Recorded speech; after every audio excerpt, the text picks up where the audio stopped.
Hi, this is Diane Lovetobake on YouTube, and what we're going to make is a half sheet cake.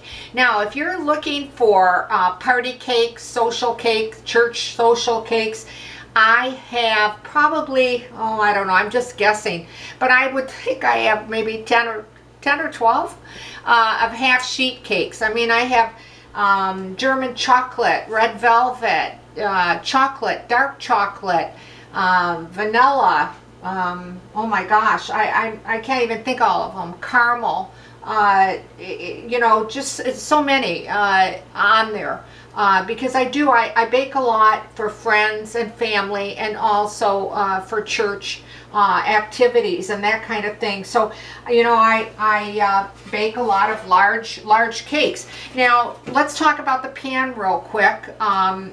And the dimensions, because I always get a lot of questions on that, and they're very good questions, important questions. This is a half a sheet. I went ahead and I greased it, and then I also lightly floured it. Use your parchment paper if you prefer. This is 12 by 18. 12 by 18 is the pan, the half a sheet that I'm making today. Now we're going to make a half sheet cake, but this is the first half sheet flavor that I'm putting on, and it's peanut butter. So it's a peanut butter sheet cake. So if you like peanut butter, I think you're going to like this one. I really do. If you don't, like I said, there's chocolate, vanilla, lemon, golden yellow layers. I've got so many, so please check them out, and they're all, I think, very good cakes. So let's get started. Now, I no longer put the ingredients below the video, and I'm sorry about that. So if you want the recipe right off the bat, if you want to grab you know, some paper and a pen or pencil, hopefully I'm going to go through clearly enough, slowly enough, that you can jot down and get the recipe, okay? So again, let's start off with the very first thing with our peanut butter half sheet cake is 1 cup of shortening. Now, for you folks that don't like shortening, or people have written that they cannot buy it or find it in their grocery store, there are other cakes, other, you know, sheet cakes that I have that you might prefer, because I'll be honest with you, I have not made this cake with butter, so I don't know what to tell you as far as you know, how it turned out and all that. So I just want to tell you, like I said, this is made with solid shortening, and it was 1 cup. You're also going to be putting in 1 cup of peanut butter. Now, I usually get questions on this. Well, should I use creamy? Should I use chunky? The ones, you know, with the bits of nuts in there. I use the creamy. I think it's smoother. I like the texture better. But you could go ahead and use the chunky if you prefer. And that's 1 cup of whatever brand that you prefer of peanut butter. Now what I'm going to do is I'm just going to blend the shortening and the peanut butter together. So I'm going to warn you about the sound, because it can be loud.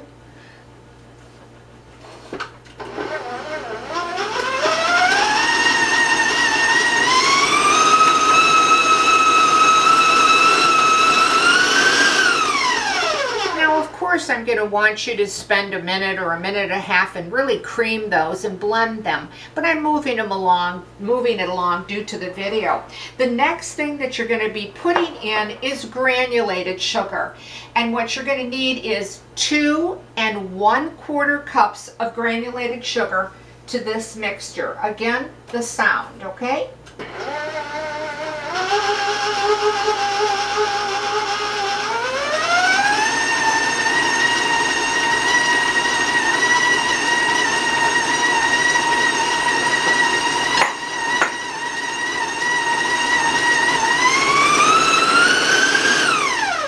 Just keep combining it till it's nice and smooth. This whole process with the sugars, the peanut butter, and the shortening might take you 3 to 4 minutes, but just make sure that it's creamed well together, mixed well together. The next thing you're going to be putting in is also 2 1/4 cups of brown sugar. If you have dark brown sugar or light brown sugar, it works great with either one. So I'm going to start putting that in.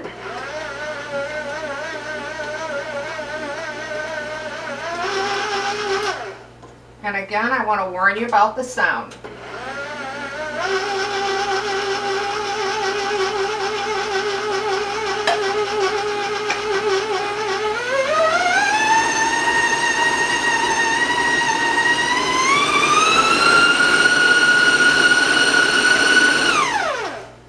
Again, spend your time, cleaning your mixing bowl, get to the bottom, because you really want to cream this well together. You want to combine it, okay? Now, this recipe is really large that I think it'd be probably difficult to do it with a hand mixer, so you really do, want to have something of a stand mixer to be able to handle the volume, okay? All right, the next thing that you're going to need is 3 cups of milk. What I like to do is, though, I reserve about 1 cup of the milk, okay? I don't pour it all in. So I'm going to just start putting some of the milk in and beat on it very slow because you don't want it sloshing and going all over you in the kitchen.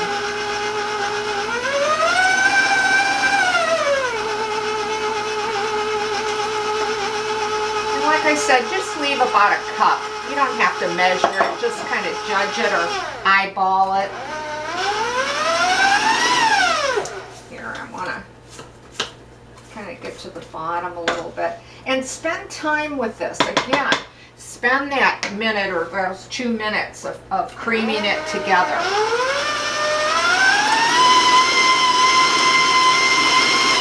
All right, you also will need 6 eggs at room temperature. A couple of mine broke, unfortunately. I'm going to try to just put 1 in at a time, beat them in.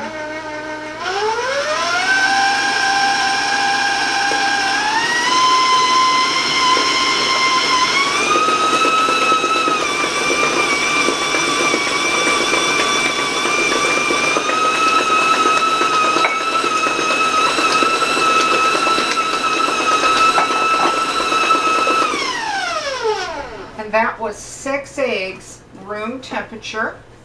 Just want to get to the sides where it tends to stick and get to the bottom. Okay. Give it a couple seconds here more. There we go.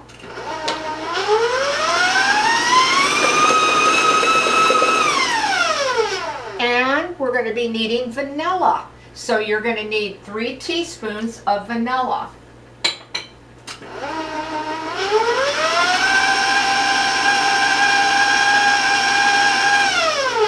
Now let's work on our dry. Again, saving that extra milk towards the end.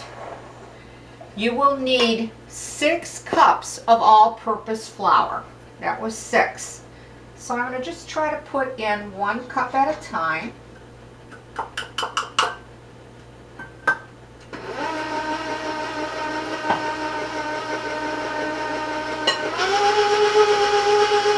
you want to beat this in slowly again because again you don't want to put this all over you or the kitchen.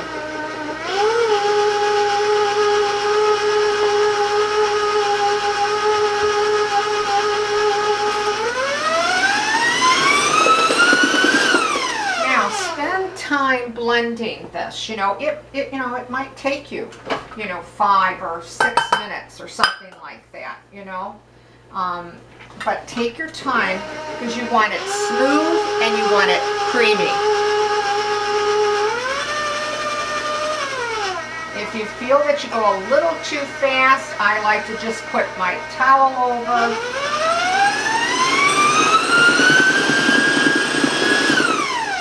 And then raise my speed that way.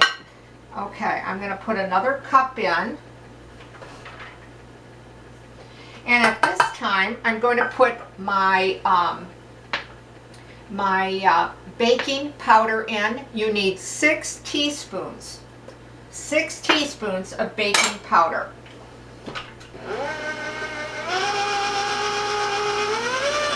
Whoops. Now you can see, even as slow as I had that, it went over there. Okay, so let's do this again.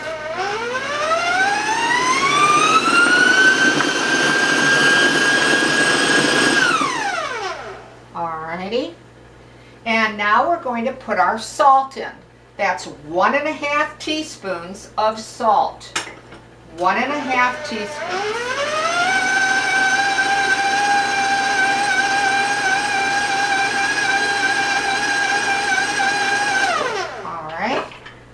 Now we're going to still continue with our flour.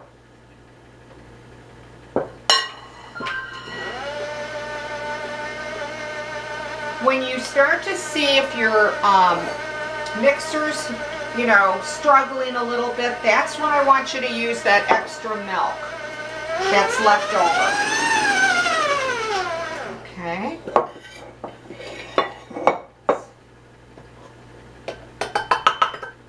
In fact, I think I'm going to put all the rest of the flour in.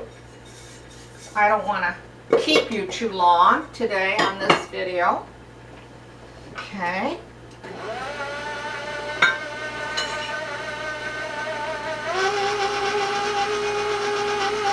And now I'm going to add that rest of that remaining milk.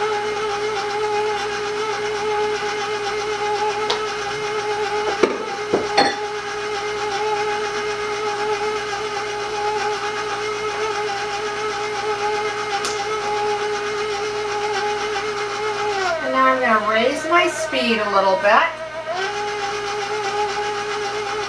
And again, put that towel on that to protect it.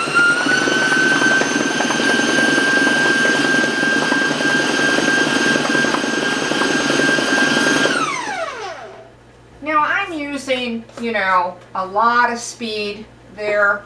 I generally use a lower speed and for a longer amount of times.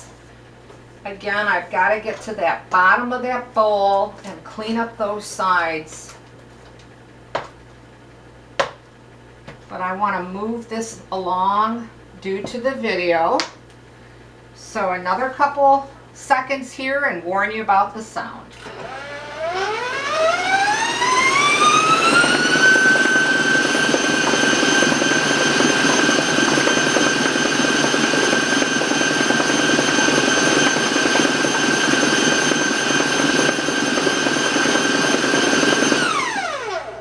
Like to overbeat my cakes. I really think that it makes them tough and dense.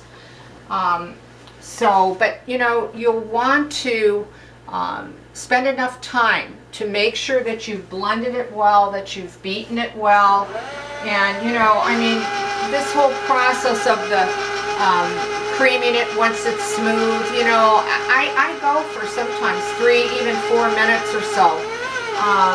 To just make sure that, because it's such a large volume of the batter, that I know it, I really blended everything well together.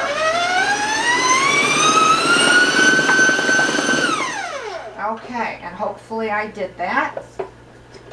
And let's take the paddle out here and take out my excess as much as I can. I really hate to waste product.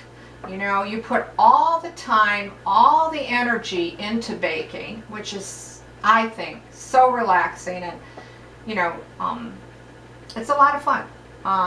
But you don't want to waste things either, because our supplies to bake are expensive. So I really do. I hate to waste anything, and I try to get every drop out if I can. And again, I'm just giving it a good stir, just double checking and checking that bottom. And I don't know if you're going to be able to see the texture of this, if I'm close enough or not, or maybe I'm too far from the camera. But anyway, It's very silky. It's smooth. Oh, it smells so good. It really does. Now you're going to bake this cake, if I haven't mentioned it already, at 325 and a preheated oven. And it could take you 50 to 60 minutes. You know, our oven's set up so differently. So you really need to, check on it so you don't want to over bake it. And then I'm just going to try to get this in the pan as evenly as possible. And then just start getting it really into my edges of the pan. Even it out as best as I can.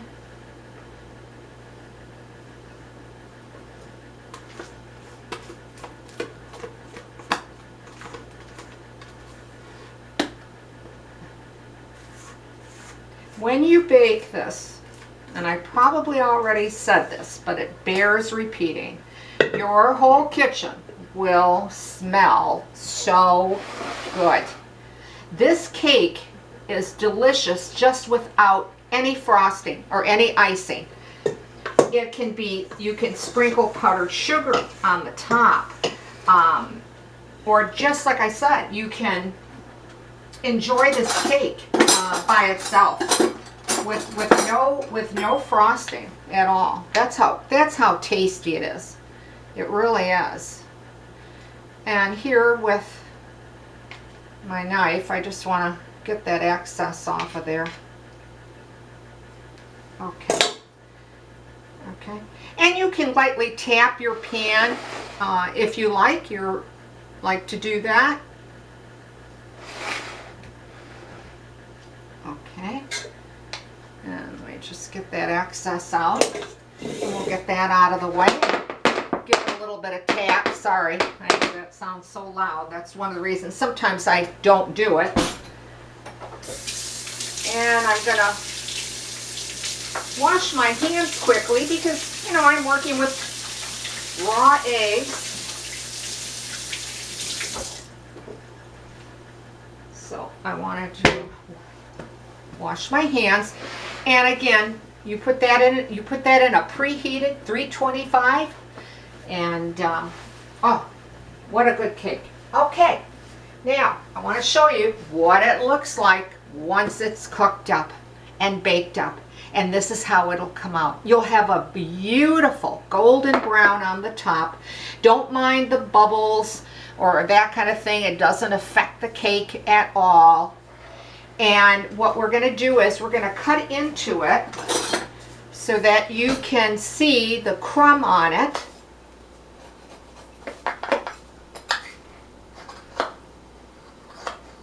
See if I can.